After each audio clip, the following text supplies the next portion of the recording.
भारत और पाकिस्तान के बीच कल सीज फायर हुआ और कल से लेकर अब तक बहुत से सवाल पूछे जा रहे हैं कि भारत ने ये सीज फायर क्यों किया, क्यों हमें किसी ने कोई ऐसा दबाव था, क्या हमने अपना बदला पूरा लिया, क्या हमने पाकिस्तान को सबक सिखा दिया, क्या पाकिस्तान की तरफ से दोबारा कोई पहलगाम जैसी घटना नहीं होगी। सरकार की मंशा पर भी कुछ लोग प्रश्न खड़े कर रहे हैं। और अब से कुछ देर पहले जब तीनों सेनाओं के मिलिट्री ऑपरेशंस के डीजी की प्रेस ब्रीफिंग हुई तो उसमें बहुत से सवालों पर से पर्दा उठ गया। कल से अब तक जितने भी सवाल देशवासियों के मन में थे उनमें से ज्यादातर के जवाब आज तीनों सेनाओं के इन तीन अफसरों ने दे दिए। पहले थे डायरेक्टर जनरल मिलिट्री ऑपरेशंस यानी DGMO lieutenant general Rajiv Ghai. दूसरे थे DG air operations air marshal A K Bharati और तीसरे थे DG navy operations vice admiral AN Pramod. तो सबसे पहले आपको इस पूरी प्रेस कॉन्फ्रेंस की जो बड़ी बातें हैं वो बताते हैं जिससे पूरी तस्वीर साफ होगी, क्योंकि बहुत सी बातें पहली बार पता चली हैं देश को। भारत की तरफ से ऑपरेशन सिंदूर की कार्रवाई में बॉर्डर पर ही पाकिस्तानी सेना के 35 से 40 जवान और अफसर मारे गए हैं। बॉर्डर और एलओसी पर हुई पाकिस्तानी सेना की गोलीबारी में हमारे 5 जवान भी शहीद हुए। ये साफ हुआ कि पाकिस्तान आर्मी और एयरफोर्स ने हमारी सीमा में घुसपैठ नहीं की। भारत की तरफ से जिन आतंकी कैंपों को हिट किया गया उनमें 100 से ज्यादा बड़े आतंकी मारे गए, जिनमें IC-814 के हाईजैकर्स और पुलवामा हमले के मास्टरमाइंड भी शामिल थे, जिसमें 26/11 के भी आतंकी शामिल थे। एयरफोर्स की तरफ से बताया गया कि उन्हें जो काम दिया गया था वो लक्ष्य उन्होंने पूरा किया। भारत के सारे पायलट्स सुरक्षित हैं। पायलट्स को किसी तरह का कोई नुकसान नहीं हुआ है, ये बात आज डीजी एयर ऑपरेशंस की तरफ से साफ बताई गई है। तो जितने भी लोग भारत में पाकिस्तान के प्रोपेगेंडा के शिकार हो रहे हैं या उनके फॉल्स नैरेटिव को आगे बढ़ा रहे हैं, उनको ये बात ध्यान से सुन लेनी चाहिए। भारत के सारे पायलट सुरक्षित हैं, पायलट्स को किसी तरह का नुकसान नहीं हुआ है। नेवी की भी तरफ से बताया गया कि इस पूरे ऑपरेशन के दौरान अरब सागर में भारतीय नेवी का बैटल ग्रुप पूरी तरह तैयारी के साथ खड़ा था और ये भी पाकिस्तान को घेरने में, दबाव बनाने में बड़ी भूमिका निभा गया। आदेश मिलने की देरी थी, ये नेवी से बताया गया, और उनके निशाने पर कराची भी था।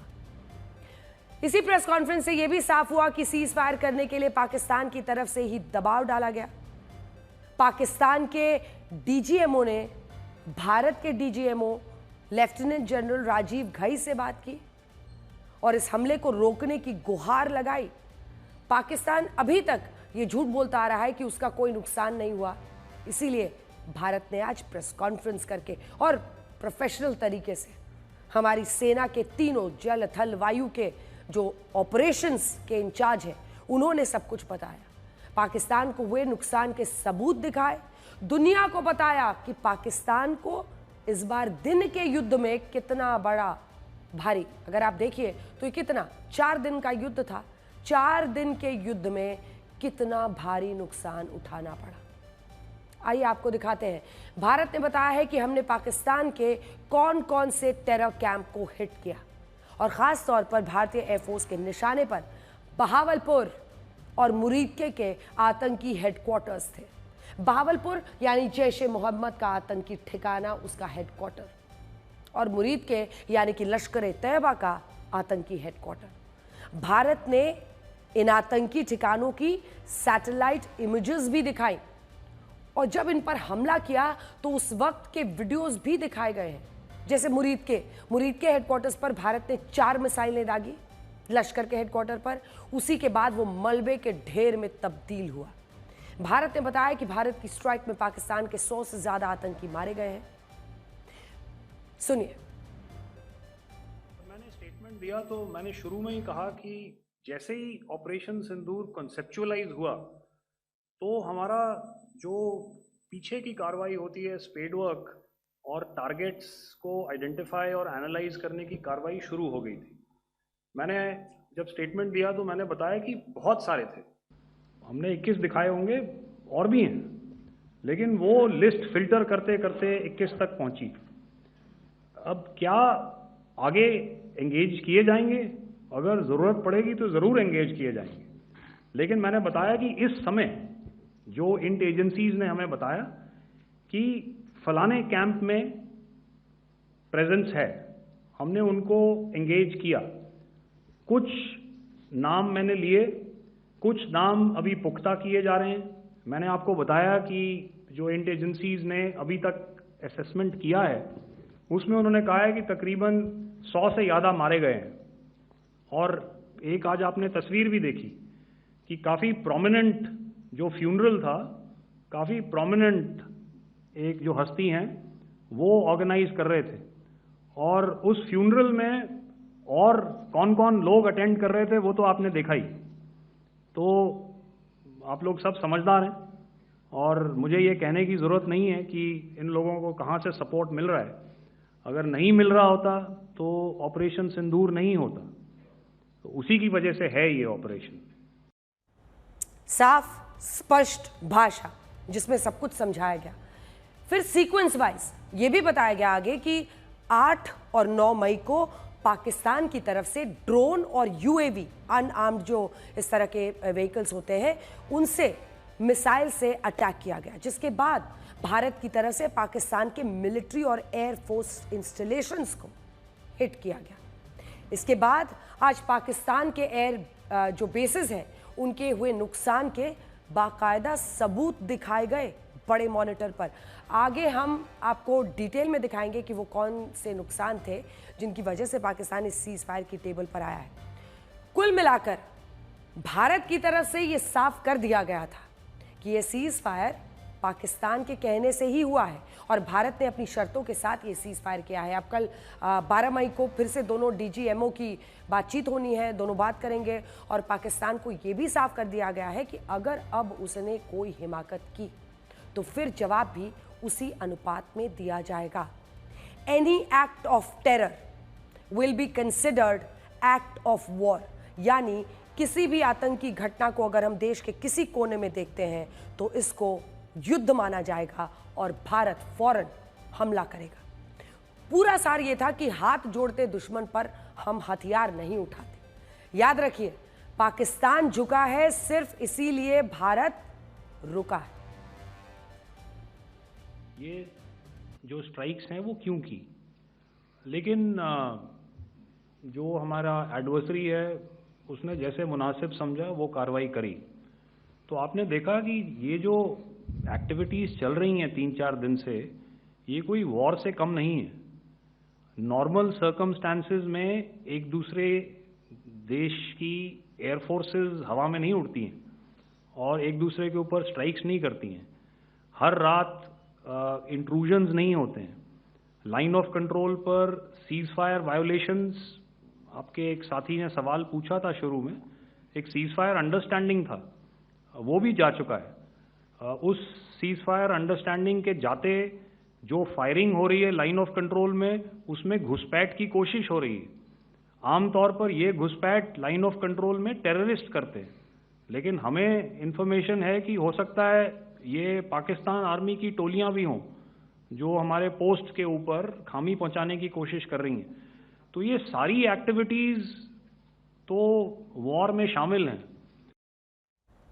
भारत और पाकिस्तान के बीच युद्ध विराम की जो घोषणा है वो हो चुकी है, और आपने देखा होगा कई रातों से हर रात लगभग 8, साढ़े 8, 9 बजे के आसपास अंधेरा होते ही वो हैवी फायरिंग, हैवी शेलिंग शुरू कर दे रहा था।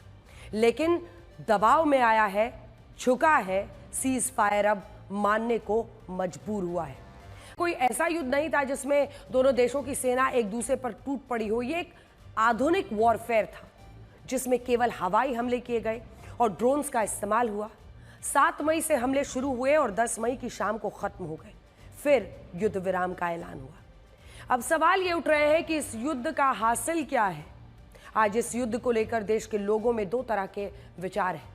पहले वो लोग हैं जो ये मानते हैं कि युद्ध विराम की घोषणा एक सकारात्मक और शांति के लिए उठाया हुआ जरूरी कदम है, क्योंकि भारत ने अपने लक्ष्य पहले ही हासिल कर लिया था। दूसरे वो लोग हैं जो मानते हैं कि युद्ध विराम की घोषणा अमेरिका के दबाव में उठाया गया कदम है। ये वही लोग हैं जो आज सरकार से सवाल पूछ रहे हैं कि जब देश की जनता उनके साथ थी, सेना तैयार थी, विपक्ष भी साथ था, तो फिर युद्ध विराम की घोषणा क्यों हुई? और ये घोषणा पाकिस्तान के बजाय अमेरिका ने जब ट्रंप ने आखिर क्यों पोस्ट डाला? आज हमें यह भी सोचना होगा कि युद्ध विराम पर हम आखिर किस देश पर भरोसा कर रहे हैं। ये सोचने वाली बात है कि क्या पाकिस्तान भरोसे के लायक है? आखिर हमने एक देश के तौर पर अपने इतिहास से क्या सबक लिया? हम पाकिस्तान पर भरोसा कैसे कर सकते हैं? आजादी के बाद से अब तक भारत और पाकिस्तान के बीच 4 घोषित युद्ध हो चुके हैं और पाकिस्तान की तरफ से अनगिनत आतंकी हमले होते चले आ रहे हैं। बावजूद इसके हमारे देश की सरकारें ये सबक क्या सीख पाई हैं कि पाकिस्तान पर भरोसा करना बिच्छू से डंक मारने की अपेक्षा करना है, बिच्छू से डंक ना मारने की अपेक्षा करना है। अब हम आपको पीठ में छुरा घोंपने वाली पाकिस्तानी फितरत के बारे में जरा बताते हैं, जिसे शायद हमारे देश की सरकारें हमेशा याद रखने को मजबूर हैं। पाकिस्तानी धोखे की कई कहानियां हैं जिसका शिकार हमेशा भारत रहा। आपको याद दिला दें कि फरवरी 1999 में लाहौर बस सेवा शुरू हुई थी और तब तत्कालीन प्रधानमंत्री अटल बिहारी वाजपेयी इसी बस से लाहौर गए थे। लाहौर में पाकिस्तान के तत्कालीन प्रधानमंत्री नवाज शरीफ ने उनका स्वागत किया था। तब बड़े जोर शोर से भारत पाकिस्तान की दोस्ती के कसीदे गढ़े जा रहे थे, दोस्ती की मिसालें दी जाती थी। लेकिन पाकिस्तान एक ऐसा दोस्त है जो पीठ पर वार करता है। उसी साल पाकिस्तानी सेना ने भारत को दोस्ती के नाम पर करगिल युद्ध का तोहफा दिया था। देश के नेता शायद इस युद्ध को हमेशा याद रखेंगे, लेकिन पाकिस्तान द्वारा थोपे गए इस युद्ध में भारत के 500 से ज़्यादा सैनिकों ने अपनी जान गंवाई थी। ये पाकिस्तानी जो देश की तरह से है उससे की जाने वाली दोस्ती का एक उदाहरण है। आइए साल 2001 पर आगरा समिट भी हमें भूलना नहीं चाहिए। उस साल पाकिस्तान भारत से दोस्ती खेल रहा था। जुलाई 2001 में तत्कालीन प्रधानमंत्री अटल बिहारी वाजपेयी और पाकिस्तान के तत्कालीन राष्ट्रपति परवेज मुशर्रफ के बीच आगरा में शिखर वार्ता हो रही थी। इस बैठक के बाद भी पाकिस्तान ने भारत से पक्की दोस्ती का वादा किया था। हुआ क्या? 5 महीने बीते। 5 महीने। दिसंबर 2001 में पाकिस्तान के आतंकियों ने भारतीय लोकतंत्र के मंदिर संसद पर हमला कर दिया था। इसमें 9 भारतीय मारे गए थे। यह हमला मसूद अजहर के आतंकी संगठन जैश ए मोहम्मद ने किया था। पाकिस्तान ने इस बार अपनी दोस्ती का तोहफा आतंकियों के जरिए भेजा था। अक्टूबर 2008 पाकिस्तान ने फिर से भारत से दोस्ती की पहल की और ऐसे पेश आया कि अब की बार वो भारत को धोखा नहीं करेगा। भारत ने भी पाकिस्तान पर भरोसा किया।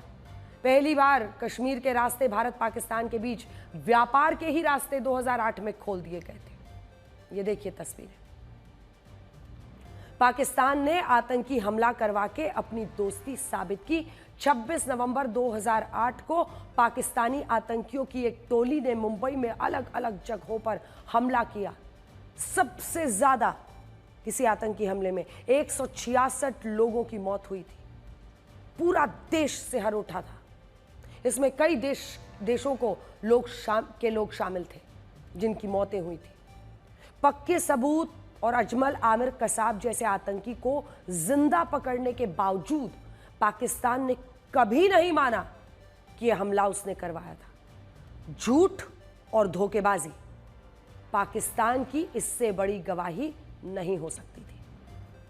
मई 2014 में प्रधानमंत्री नरेंद्र मोदी ने शपथ ग्रहण में तत्कालीन पीएम को बातचीत का न्योता दिया।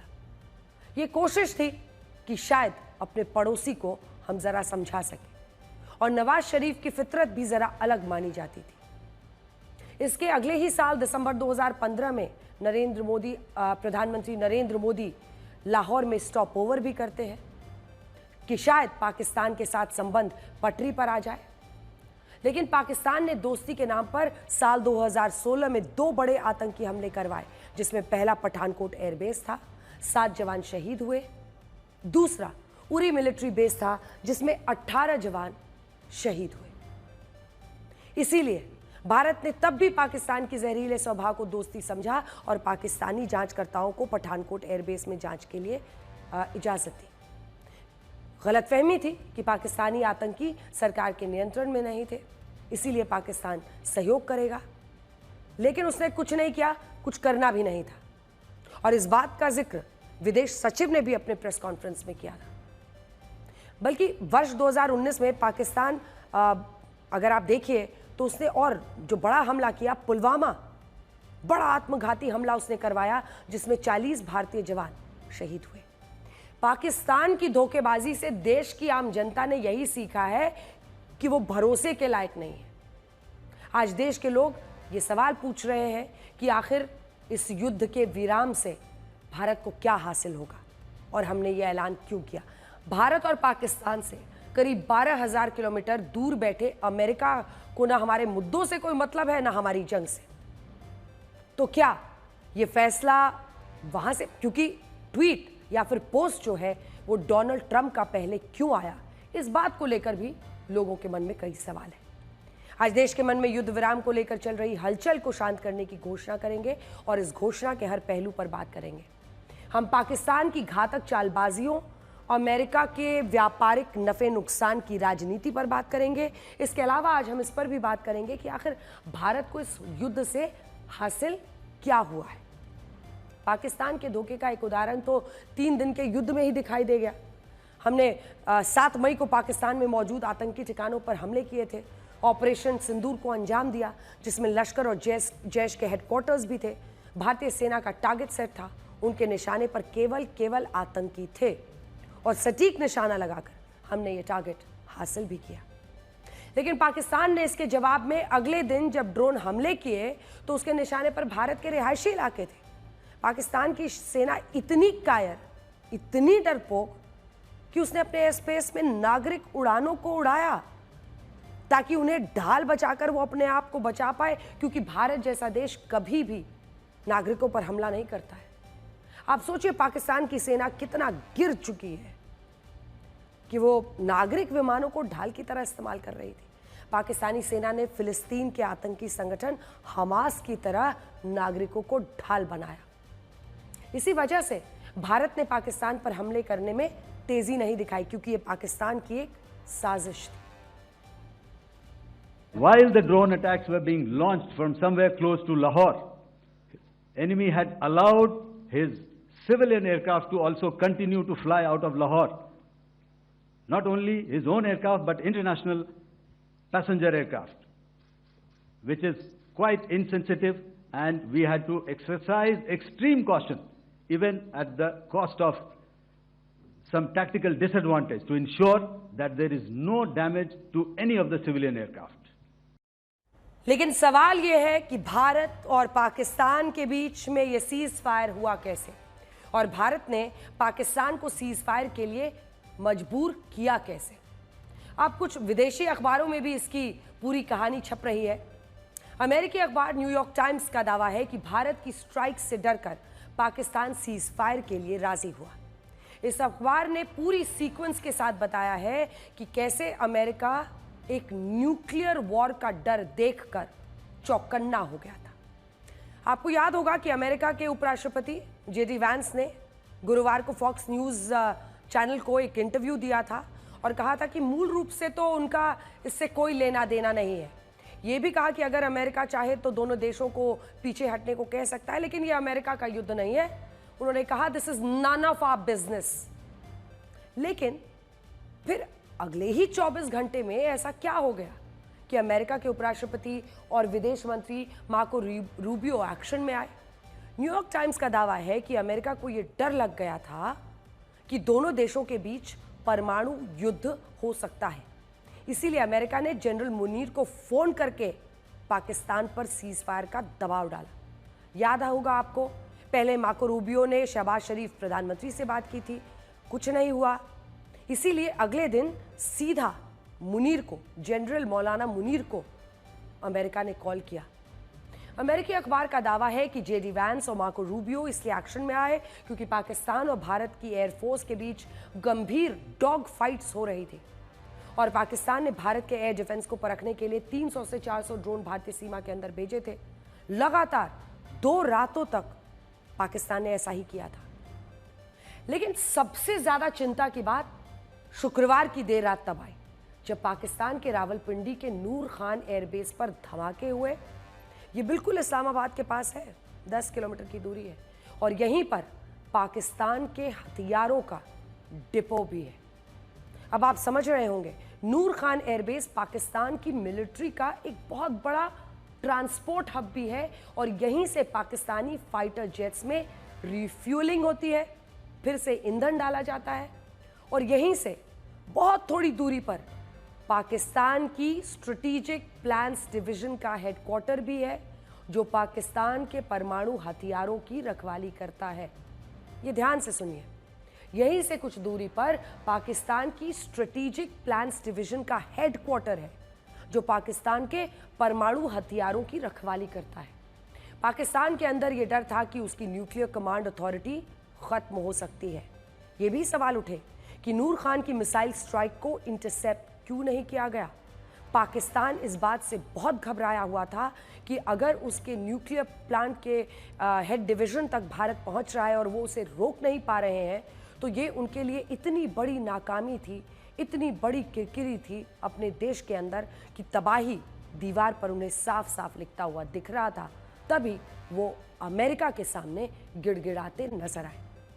पाकिस्तान को यह समझ में आ गया था कि अगर भारत नूर खान एयरबेस को हिट कर सकता है तो फिर वो कहीं भी पहुंच सकता है। पाकिस्तान में अपनी ही मिसाइल से कहीं भी हिट कर सकता है भारत, ये साफ हो चुका था। न्यूयॉर्क टाइम्स के मुताबिक इसी बीच पाकिस्तान की लोकल मीडिया ये रिपोर्ट करने लगी कि शहबाज शरीफ ने जो नेशनल कमांड अथॉरिटी है उसकी मीटिंग बुला ली है। यही अथॉरिटी ये फैसला करती है कि कब कैसे न्यूक्लियर हथियारों का इस्तेमाल करना है। हालांकि बाद में पाकिस्तान के ही रक्षा मंत्री ख्वाजा आसिफ ने इससे इनकार किया। पहले खबर प्लांट करवाया था, फिर उससे इनकार किया कि इस ग्रुप की कोई मीटिंग नहीं हुई है।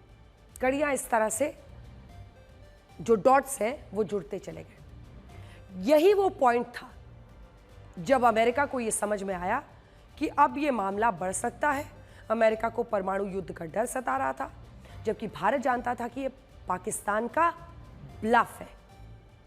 विश्व का पहला मुल्क है भारत जिसने एक न्यूक्लियर वेपन वाले देश पर हमला किया, ये जानते हुए कि ये उनका सिर्फ ब्लफ है और वो आतंकवाद इसी की आड़ में चलाते हैं। हम इस बार छोड़ेंगे नहीं।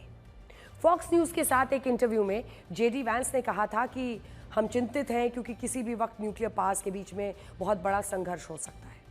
अमेरिका में ये लगातार चर्चा हो रही थी, लेकिन शुक्रवार की सुबह व्हाइट हाउस ये समझ गया कि दिल्ली और इस्लामाबाद में कॉल करने से कुछ नहीं होगा, ये पर्याप्त नहीं है। सऊदी अरब और यूएई के इंटरवेंशन से भी कुछ होने वाला नहीं है। इसलिए जेडी वैंस को मोदी से बातचीत करने को कहा गया। और आपको याद होगा वो कुछ ही दिन पहले आए थे, प्रधानमंत्री से भी मिले थे, अपने पूरे परिवार के साथ घर गए थे। इसके बाद जेडी वैंस ने प्रधानमंत्री नरेंद्र मोदी से बात की, लेकिन मोदी ने साफ कहा, प्रधानमंत्री मोदी ने साफ साफ कहा कि अगर वो अटैक करेंगे तो हम और बड़ा हमला करेंगे। प्रधानमंत्री नरेंद्र मोदी ने जेडी वैंस से सीज फायर के लिए कोई कमिटमेंट नहीं किया। यह बहुत बड़ी बात है और इसीलिए जो लोग इस तरह का प्रोपेगेंडा फैला रहे हैं कि अमेरिका के दबाव में भारत आया, वो इस एक बात से साफ हो जाता है कि जेडी वैंस के फोन पर भी प्रधानमंत्री ने सीज फायर के लिए कोई कमिटमेंट नहीं दिया और ये कहा कि अगर वो हमला करेगा तो हम उससे भी बड़ा जवाब देंगे। इसके बाद अमेरिका की तरफ से इस पूरी स्थिति को डी एस्केलेट करने की तैयारी शुरू हुई, यानी कैसे आप उसको नीचे ला सकते हैं। तुरंत अमेरिका के विदेश मंत्री मार्को रूबियो एक्टिव हुए। अमेरिकी विदेश मंत्री मार्को रूबियो अमेरिका के अंतरिम एनएसए भी हैं और इसीलिए रूबियो ने तुरंत इस्लामाबाद में पाकिस्तानी आर्मी चीफ आसिम मुनीर को फोन लगाया। उसके बाद रूबियो ने विदेश मंत्री डॉक्टर एस जयशंकर से भारत में फोन पर बात की। विदेश मंत्री एस जयशंकर से रूबियो ने कहा कि पाकिस्तान सीज फायर के लिए तैयार है, क्या भारत तैयार होगा। भारत की तरफ से कहा गया कि अगर वो फायर नहीं करेगा तो हम फायर नहीं करेंगे, वो झुका है इसलिए हम रुके हैं। सूत्र ये बता रहे हैं कि मार्को रूबियो और जयशंकर के बीच में पाकिस्तान के न्यूक्लियर थ्रेट को लेकर कोई चर्चा नहीं की गई थी, क्योंकि भारत जानता है कि पाकिस्तान के मंत्री इस तरह की धमकी हमेशा ही देते हैं। लेकिन असली बात यह है कि भारत के हमलों के बाद पाकिस्तान के एयरबेस जब तबाह होने शुरू हुए, तब पाकिस्तान की तरफ से हमले रोकने की गुहार लगाई गई। ऑपरेशन सिंदूर सिर्फ एक सैन्य कार्रवाई भर नहीं है, बल्कि भारत की राजनीतिक, सामाजिक और सामरिक इच्छा शक्ति का प्रतीक है। हमने दिखाया है, भारत आतंकवाद के खिलाफ जब भी कोई कार्रवाई करेगा तो आतंकवादियों और उनके आकाओं के लिए सरहद पार की जमीन भी सुरक्षित नहीं रहेगी। हमने केवल सीमा से सटे सैन्य ठिकानों पर ही नहीं कार्रवाई की, बल्कि भारत की सेनाओं की धमक उस रावलपिंडी तक सुनी गई जहां पाकिस्तानी फौज का हेडक्वार्टर मौजूद है। आतंकवाद के खिलाफ जीरो टॉलरेंस की नीति पर चलते हुए हमारे यशस्वी प्रधानमंत्री नरेंद्र मोदी ने स्पष्ट कर दिया है कि यह नया भारत है जो आतंक के खिलाफ सरहद के इस पार और उस पार दोनों तरफ प्रभावी कार्रवाई करेगा। यह हमारे प्रधानमंत्री जी ने स्पष्ट रूप से यह संदेश दे दिया है। ये साफ है कि पाकिस्तान झुका है, इसीलिए भारत रुका है। लेकिन इसका मतलब ये बिल्कुल नहीं है कि ये सीज फायर है। भारत की तरफ से सीज फायर शब्द का इस्तेमाल नहीं किया गया, बल्कि भारत ने ये कहा है कि भारत की तरफ से हमले नहीं होंगे, सीज फायर नहीं कहा गया है। भारत की तरफ से कहा गया है कि ऑपरेशन सिंदूर अभी खत्म नहीं हुआ है, इसीलिए भारत ये कह रहा है कि अभी सिर्फ फायरिंग को रोकने पर सहमति बनी है। भारत ने अपनी नीति भी बदली है कि अब कोई आतंकी कार्रवाई एक्ट ऑफ वॉर मानी जाएगी। Any act of terror will be considered act of war. आतंकी हमला कहीं देश में हुआ तो हमला भारत करेगा पाकिस्तान पर। इसी के बाद सेना अध्यक्ष जनरल उपेंद्र द्विवेदी ने पश्चिमी सीमा के आर्मी कमांडर्स के साथ सुरक्षा स्थिति की समीक्षा की और आर्मी चीफ की तरफ से आर्मी कमांडर को खुली छूट दे दी गई है कि अगर पाकिस्तान की तरफ से किसी भी तरह का कोई सीज फायर वायलेशन होता है तो उन्हें जवाब देने की पूरी आज़ादी है। भारत जिन लक्ष्यों को लेकर चला था वो भी पूरे हुए हैं। कैसे, संक्षेप में ये भी समझ लीजिए। प्रधानमंत्री नरेंद्र मोदी ने कहा था कि मिट्टी में मिला देंगे। भारतीय मिलिट्री ने यही ऑब्जेक्टिव हासिल किया। मोदी ने कहा था कि घुसकर मारेंगे। भारतीय ड्रोन और मिसाइलों ने पाकिस्तान में घुसकर ही मारा। अब प्रधानमंत्री नरेंद्र मोदी ने आगे कह दिया है कि अगर वहां से गोली चलेगी तो भारत की तरफ से गोला चलाया जाएगा। और साथ ही भारत की तरफ से यह भी साफ कर दिया गया है कि अगर पाकिस्तान से अब कोई बात होगी तो वो पीओके को वापस लौटाने की बात होगी, आतंकवादियों को भारत को सौंपने की बात होगी। आतंकवाद के प्रति प्रधानमंत्री जी ने घोषणा की है कि कोई भी आतंकी घटना अब युद्ध जैसा होगा। और याद करना, आतंकवाद को जब तक हम पूरी तरह कुचलेंगे नहीं, तब तक समस्या का समाधान होगा भी नहीं। अब समय आ गया है जब इसको कुचलने के लिए हम सबको एक स्वर से प्रधानमंत्री मोदी जी के नेतृत्व में पूरे भारत को, पूरे उत्तर प्रदेश को मिलकर के इस अभियान के साथ जुटना होगा। आतंकवाद कुत्ते की पूंछ है जो कभी सीधी होने वाली नहीं, जो प्यार की भाषा मानने वाली नहीं है।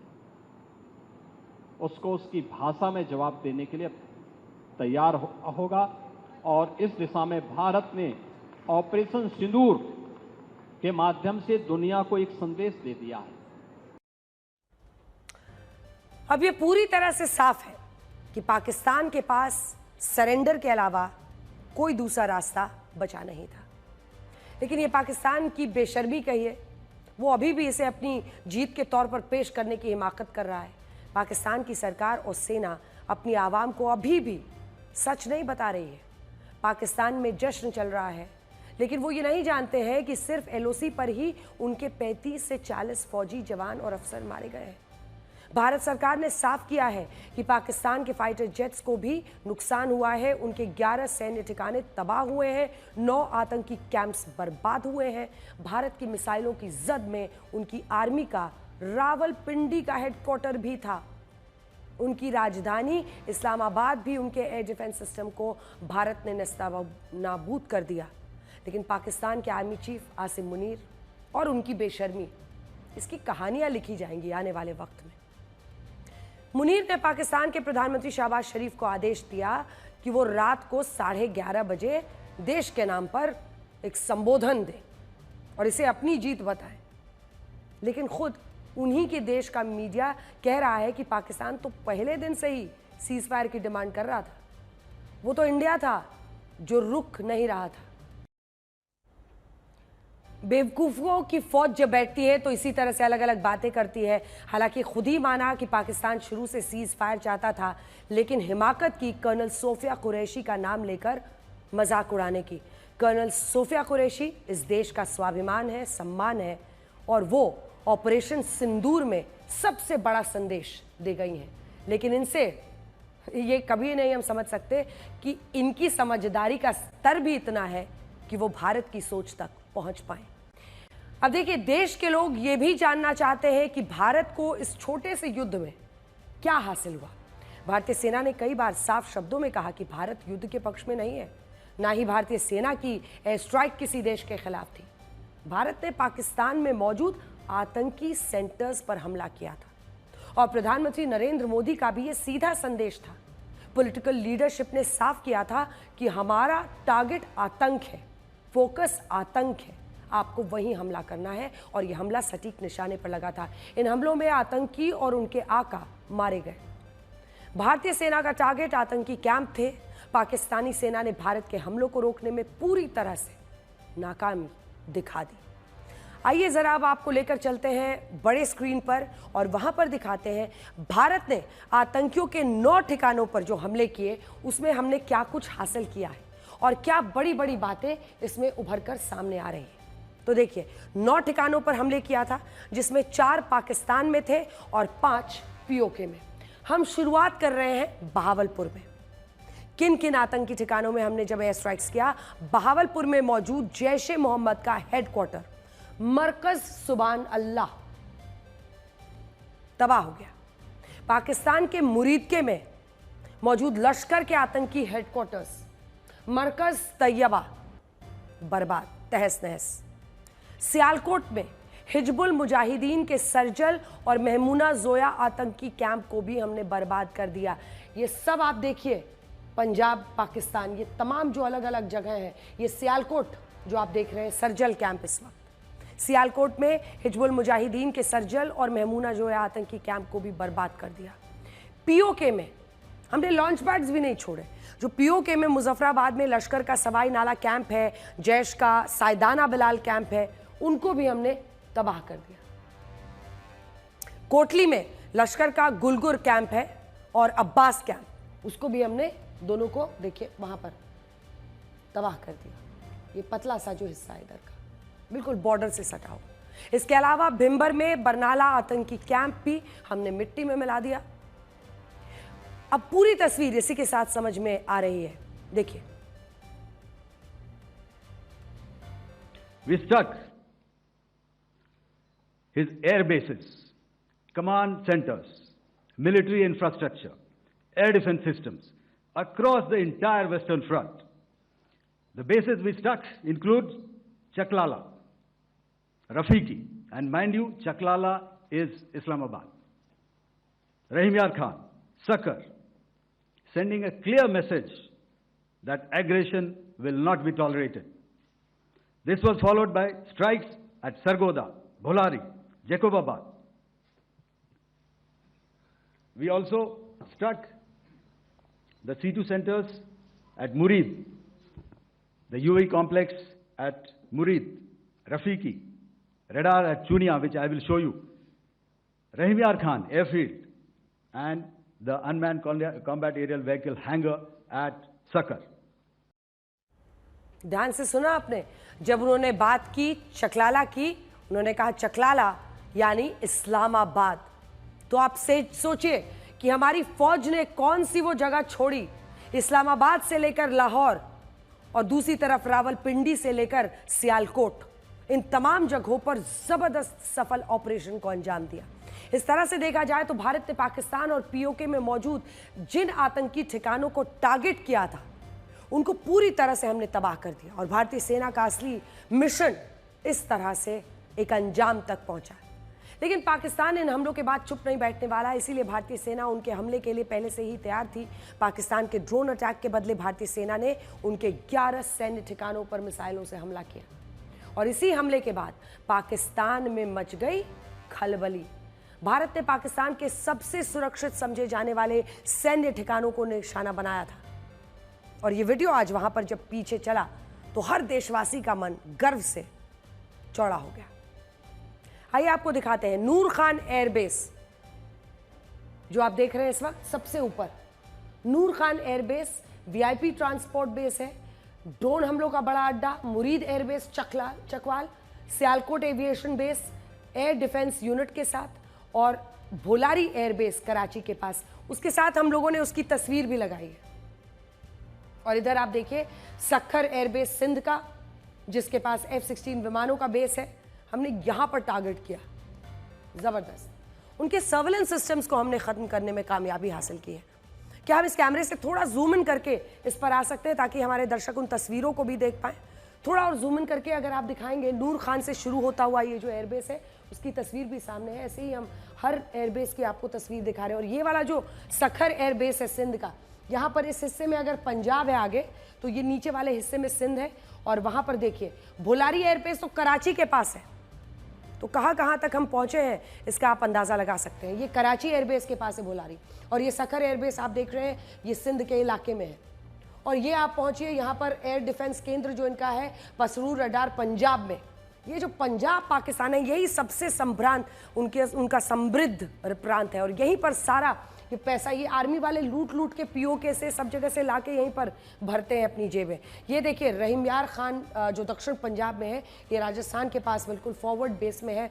हमने न्यूक्लियर डिलीवरी प्लेटफॉर्म, इस पर सबसे ज़्यादा चर्चा हो रही है। जो सरगोधा एयरबेस है पाक पंजाब सूबा का, ये न्यूक्लियर डिलीवरी प्लेटफॉर्म, इस पर हमले के बाद जो खलबली वहाँ पर मची है उसके बाद वो गिड़गिड़ाता हुआ पहुँचा है अमेरिका के पास। चूनिया एयरबेस कसूर लाहौर के पास बड़ा ऑपरेशन बेस जिसको हमने ध्वस्त किया। और फिर अंत में देखिए वहाँ पर जो हमने उनका स्कर्दू एयरबेस LOC गिलगित बाल्टिस्तान लड़ाकू निगरानी विमान बेस है ये, उसको हमने टारगेट किया और अंजाम तक पहुंचाया। तो एक एक करके आप देख रहे हैं कैसे उनके तमाम सैन्य ठिकानों पर हमले किए।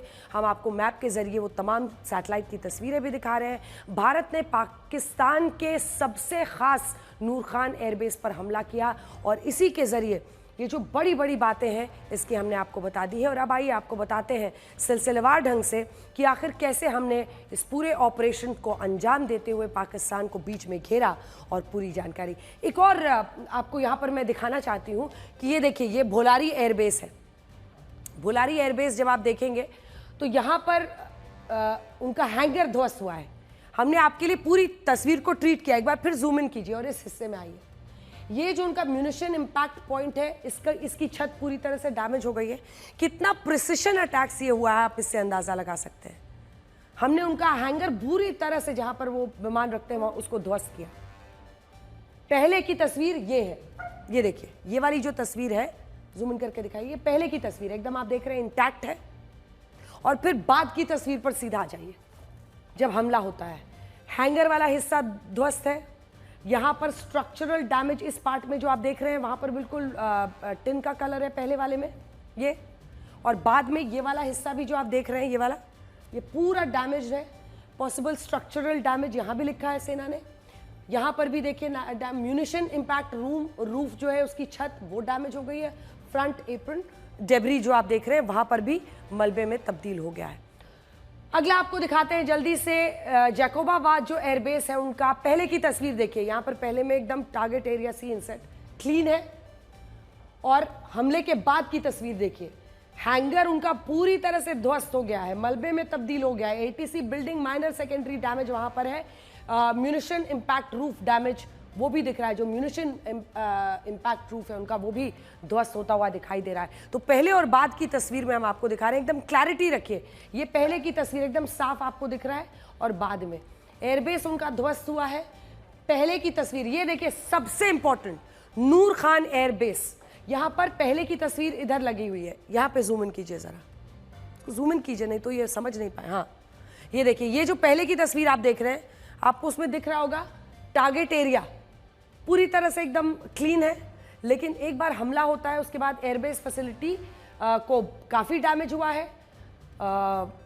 2 ट्रक्स, बहुत सारी चीज़ें जो वहाँ पर है। नूर खान एयरबेस, इसका महत्व तो समझिए। एयरबेस का ध्वस्त होना, ये जो आप देख रहे हैं एयरबेस का ध्वस्त होना इस तरह से, ये बहुत बड़ी कामयाबी कहलाएगी। नूर खान एयरबेस उनके लिए बहुत इंपॉर्टेंट जगह थी, और ये अगर हो रहा है रावलपिंडी में, पाकिस्तान में, इस्लामाबाद 5 किलोमीटर 10 किलोमीटर दूर। ये देखिए, ये सरगोड़ा हम आपको दिखा रहे हैं, और ये जो एयरबेस है ये बहुत ज़रूरी है। इसके बारे में जो जानकारी है वो भी हम आपको बताना चाहते हैं, क्योंकि सरगोड़ा एयरबेस में रनवे हमने ध्वस्त किया है। और इसी के साथ साथ जितनी जानकारी आ रही है, बहुत ज़्यादा डिटेल में हमने आपको पहले भी बताया कि जो इन तस्वीरों में आप देख रहे हैं, उसमें सरगोड़ा एयरबेस में यहीं के आसपास जो उनका न्यूक्लियर कंट्रोल प्लांट था वो भी यहीं पर था, और वहाँ पर भी रनवे, ये बीच में जब आप जूम कर रहे हैं तो आपको दिख जाएगा, हमने उनका रनवे ध्वस्त कर दिया है, जिसकी तस्वीरें भी बहुत सारी दिख रही थी और जानकारी हमने आपको दे दी है। देखिए, इसी के बाद जब इस तरह के हमले भारत ने सफलता के साथ किए, हमने उनके एयरबेसेस को तबाह किया, इन तस्वीरों से एक बात साफ है कि भारत ने पाकिस्तान पर ज़बरदस्त जवाबी हमला किया, और शायद इसीलिए पाकिस्तान भागकर अमेरिका के पास चला गया, भारत से बचाने की गुहार लगाने लगा। भारत के हमलों ने पाकिस्तान का इतना बड़ा नुकसान किया जिससे वो घबरा गया। पाकिस्तान के ड्रोन, मिसाइल हमले नाकाम हो रहे थे। भारत ने जवाबी कार्रवाई में प्रोपोर्शनेट, संयम, समझदारी वाले प्रोपोर्शनेट जवाबी कार्रवाई में ऐसा एयरबेसेस को निशाना बनाया कि वो रोने बिलखने लगा। बड़ी चोट उसको लग रही थी। इसीलिए पाकिस्तान ने युद्ध विराम करवाने के लिए अमेरिका की शरण ले ली। जो लोग ये जानना चाहते हैं कि भारत ने इस युद्ध में क्या हासिल किया, वो ये सबूत देखकर समझ सकते हैं कि भारत के हमलों से पाकिस्तान बुरी तरह से प्रभावित हुआ है, और उसका आने वाले कितने लंबे वक्त के लिए नुकसान हुआ है। अब आपको पाकिस्तान में तबाही की एक और गवाही दिखाएंगे। ये गवाही ना भारत से है ना पाकिस्तान से है, ये गवाही है बांग्लादेश के उस क्रिकेटर की जो किसी तरह पाकिस्तान से जान बचाकर निकल पाया है। जिस वक्त भारत पाकिस्तान में आतंकी ठिकानों और सैन्य ठिकानों को मिट्टी में मिला रहा था, उस वक्त बांग्लादेश, ऑस्ट्रेलिया और न्यूजीलैंड जैसे देशों के कई क्रिकेटर्स पाकिस्तान में ही फंसे थे। ये लोग पाकिस्तान में क्रिकेट लीग PSL में हिस्सा ले रहे थे, लेकिन आज ये क्रिकेटर कसमें खा रहे हैं कि वो फिर कभी पाकिस्तान नहीं जाएंगे। बांग्लादेश के क्रिकेटर रिशाद हुसैन ने पाकिस्तान में मची तबाही का आंखों देखा हाल सुनाया और बताया कि वो किस तरह अपनी जान बचाकर निकले। दुबई के रास्ते बांग्लादेश पहुंचने पर रिशाद हुसैन को राहत मिली। रिशाद ने कहा कि पाकिस्तान के जिस हवाई अड्डे से उनके चार्टर विमान ने उड़ान भरी, उस पर 20 मिनट बाद ही मिसाइल अटैक हुआ। जब उन्हें पता चला कि पाकिस्तान में जगह जगह बम विस्फोट और मिसाइल अटैक हो रहे हैं, तो वो बुरी तरह से डर गए। ऐसी ही स्थिति दूसरे खिलाड़ियों की थी जिन्हें पाकिस्तान से वापस अपने घर लौटना था। न्यूजीलैंड के क्रिकेटर डेरिल मिशेल ने दुबई पहुंचते ही कहा कि अब वो कभी पाकिस्तान जाना नहीं चाहते। जान बची लाख उपाय। सैम बिलिंग्स, कुशल परेरा, डेविड वीसे और टॉम करन जैसे खिलाड़ी बुरी तरह से डरे हुए थे। सब ने कस्में खा ली है कि अब पाकिस्तान नहीं जाएंगे। इंग्लैंड के खिलाड़ी टॉम करन जब एयरपोर्ट पहुंचे तो वो बंद हो चुका था, जिसके बाद खबर यह है कि उनकी आंखों में आंसू आ गए, वो रोना उन्होंने शुरू कर दिया।